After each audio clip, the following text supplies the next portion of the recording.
Scholarship की कटौती, क्या सरकार वाकई गरीब बच्चों का भविष्य छीन रही है?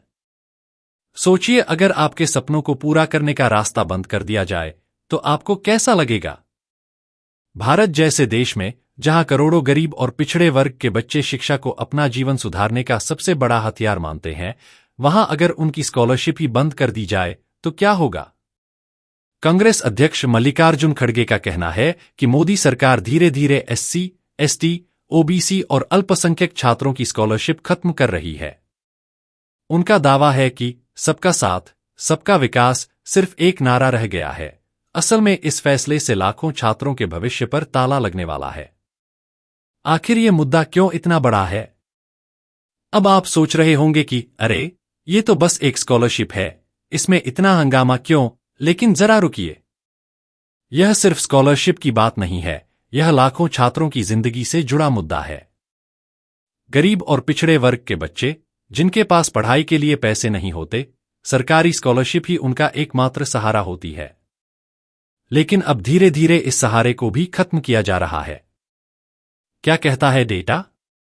मल्लिकार्जुन खड़गे ने सरकार से मिले बजट डॉक्यूमेंट्स और राज्यसभा में दिए गए जवाबों को मिलाकर एक चौंकाने वाला खुलासा किया। ओबीसी छात्रों की प्रीमैट्रिक स्कॉलरशिप पिछले 5 साल में 77% कम हो गई। अल्पसंख्यक छात्रों की स्कॉलरशिप 4 साल में 94% घट गई। एससी छात्रों की स्कॉलरशिप 57% कम कर दी गई। हर साल इन स्कॉलरशिप्स पर खर्च लगभग 25% घटाया जा रहा है। अब जरा सोचिए, जब इतने बड़े पैमाने पर कटौती हो रही है तो उन बच्चों का क्या होगा जो इसी स्कॉलरशिप के भरोसे पढ़ रहे थे? इसका असर किन लोगों पर पड़ेगा? ये सिर्फ कुछ आंकड़े नहीं हैं, बल्कि इनका सीधा असर उन बच्चों पर पड़ेगा जो पहले से ही समाज के सबसे कमजोर वर्ग से आते हैं। एससी एसटी के छात्र ये वो बच्चे हैं जो समाज में पहले ही भेदभाव झेलते हैं और उनकी आर्थिक स्थिति भी कमजोर होती है। इनके लिए सरकारी मदद बहुत जरूरी है। ओबीसी के छात्र भारत की आबादी का एक बड़ा हिस्सा ओबीसी समुदाय से आता है।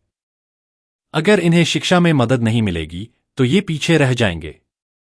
अल्पसंख्यक छात्र मुस्लिम, सिख, ईसाई, जैन और अन्य अल्पसंख्यक समुदायों के बच्चों को पहले ही बहुत संघर्ष करना पड़ता है। उनकी स्कॉलरशिप में 94% की कमी आना एक बहुत बड़ी समस्या है।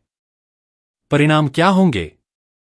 अगर इस तरह से स्कॉलरशिप खत्म होती रही तो इसके दूरगामी प्रभाव कुछ इस तरह हो सकते हैं। लाखों गरीब बच्चे स्कूल छोड़ने को मजबूर होंगे। शिक्षा की गुणवत्ता में गिरावट आएगी क्योंकि गरीब बच्चे महंगे स्कूलों में नहीं जा पाएंगे। सामाजिक असमानता और बढ़ेगी क्योंकि केवल अमीर बच्चे ही अच्छी शिक्षा ले पाएंगे। देश की आर्थिक प्रगति धीमी हो जाएगी क्योंकि अशिक्षित युवा देश के विकास में योगदान नहीं दे पाएंगे। सरकार की सफाई क्या है? अब सवाल उठता है कि क्या सरकार ने इस मुद्दे पर कोई जवाब दिया? सरकार का कहना है कि उन्होंने कुछ स्कॉलरशिप को बंद करके नई योजनाएं लाई हैं। लेकिन सवाल यह है कि अगर नई योजनाएं बनाई गई हैं तो फिर इतने सारे छात्र स्कॉलरशिप से वंचित क्यों हो रहे हैं? लोगों की राय क्या है? छात्रों का गुस्सा। कई छात्र और छात्र संगठनों ने इस फैसले का विरोध किया है। उनका कहना है कि सरकार जानबूझकर गरीब बच्चों की शिक्षा को नुकसान पहुंचा रही है। अभिभावकों की चिंता। गरीब माता-पिता के लिए यह एक बहुत बड़ा झटका है। वे पहले ही महंगाई से जूझ रहे हैं, अब उनके बच्चों की पढ़ाई भी खतरे में है। शिक्षाविदों की चिंता। शिक्षा के क्षेत्र से जुड़े कई विशेषज्ञों का मानना है कि यह कदम देश के भविष्य के लिए सही नहीं है। अब सवाल उठता है, क्या किया जाए? अगर आपको लगता है कि शिक्षा हर बच्चे का अधिकार है और सरकार को इसे जारी रखना चाहिए, तो इस मुद्दे को ज्यादा से ज्यादा लोगों तक पहुंचाइए। इस खबर को शेयर कीजिए ताकि ज्यादा से ज्यादा लोग जागरूक हों।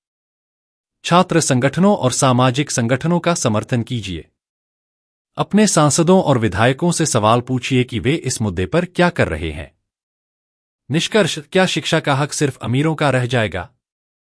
सरकार को समझना होगा कि शिक्षा कोई खर्च नहीं, बल्कि देश के भविष्य में किया गया निवेश है। अगर गरीब बच्चों की शिक्षा पर खर्च नहीं किया जाएगा तो भविष्य में देश को इसकी भारी कीमत चुकानी पड़ेगी। अब सवाल यह है कि क्या आप इस फैसले से सहमत हैं या फिर आपको लगता है कि सरकार को गरीब बच्चों की स्कॉलरशिप बहाल करनी चाहिए? अपनी राय कमेंट में बताइए।